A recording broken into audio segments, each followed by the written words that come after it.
11:15 കയറിയതാണ്. ഇനി ഒരു 15 മിനിറ്റ്സ്, 1 മിനിറ്റ് ഇപ്പൊ വരാവേ.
ഒന്നും ചെയ്തില്ല, മൂഡ് ഔട്ട്. എന്നാ ചേച്ചി പറ്റിയത്?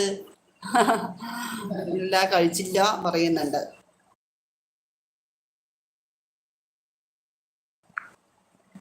സീമി പാട தெரியுமோ? உங்க எடுத்த எனக்கு புரியவே இல்லப்பா. சீமி பாடம் தெரியுமோ? அது മലയാളമോ? ஐயோ, உங்களோட என்னதான் എഴുതിയിരിക്കீங்களே, എനിക്ക് ഒന്നും മനസ്സിലാവില്ലേ ചേച്ചി. ഇത് വന്നിട്ട് ചേച്ചിക്ക് മനസ്സിലായോ? ഇത് നമ്മുടെ ശ്രീലങ്കക്കാരനാണ്. അതാണ് അവരുടെ ഭാഷ അങ്ങനെയാണല്ലോ. അപ്പൊ അവര് എഴുതുന്നത് നമുക്ക് ചിലത് മനസ്സിലാവും, ചിലതൊന്നും മനസ്സിലാവില്ല. സീമീൻ, യാ സീമീനാ? ഓ നോ, സീമീൻ അല്ല ഇത്. ഒരു മീൻ ചെമ്പല്ലി. സീമീൻ അല്ല, ചെമ്പല്ലിன்னு சொல்லுவாங்க. அந்த ஃபிஷ் தான் வாங்கியிருக்குது. அதானே கேட்டது.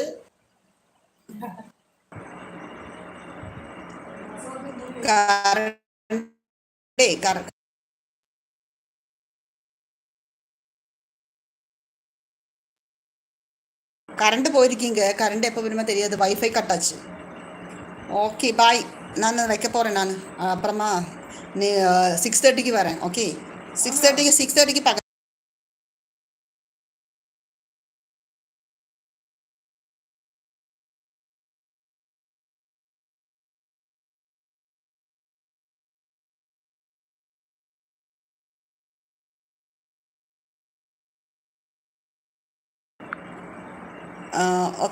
ஓகே சசிகுமார், நான் இனி 6:30க்கு வரேன். இப்போ கரண்ட் வந்துருச்சு, அதனால சமயம் டைம் ஆயிடுச்சுல. ஓகே, இனி 6:30க்கு நம்ம பார்க்கலாம். கரண்ட்டு போயிட்டும் வந்துட்டும் இருக்குது. அதுதான் പാഠം. കറണ്ട് പോയിട്ടും വന്നിട്ടിരിക്കുന്നതാണ് കണ്ണൻ കാന്തർക്ക്. അല്ല സോറി, എന്താ അശ്വിനി, ഞാനും പോവുകയാണ്. ഞാനെന്താ അപ്പോൾ കട്ട് ചെയ്യാൻ പോണു. ഓക്കെ, ഇനി നമുക്ക് സായങ്കാലം 6:30ക്ക് பார்க்கலாம். Okay, Lanka express Sasikumar. Okay, bye bye. അപ്പോൾ നമ്മുടെ കണ്ണൻകാന്തൻ ഞാൻ അശ്വിനീൻ്റെ അടുത്ത് പറയുന്നു ബൈ. ഓക്കെ, നമുക്ക് ഇനി വൈകുന്നേരം 6:30ക്ക് നോക്കാം കേട്ടോ. വരൂ കേട്ടോ, ഞാൻ ടുഗദർ ലൈവ് ഇടുന്നുണ്ട്, കയറണം. ഓക്കെ, ശരി എന്നാൽ ബൈ ബൈ ബൈ ബൈ.